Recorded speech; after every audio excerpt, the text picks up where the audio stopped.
जी नाज़रीन, खबर शामिल करते हैं शहर लाहौर के इलाका समनाबाद से, जहां वज़ीर सेहत पंजाब जनाब ख्वाजा इमरान नज़ीर साहब ने समनाबाद अस्पताल का दौरा किया।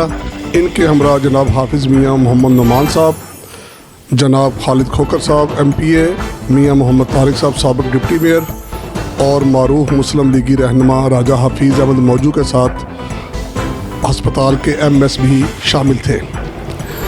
जहां पर इन तमाम कायदीन ने इस अस्पताल में मसनूई हाथ और टांग बनाने के काम को देखा और इस मौका पर एक नौजवान को मसनूई बाजू लगा हुआ भी देखा और उन्होंने इस काम की तारीफ़ की।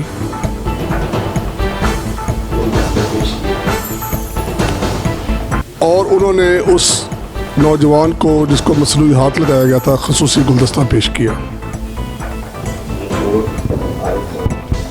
ख़ुसूसी रिपोर्ट आरिफ खान, नुमाइंदा DNN न्यूज़ लाहौर।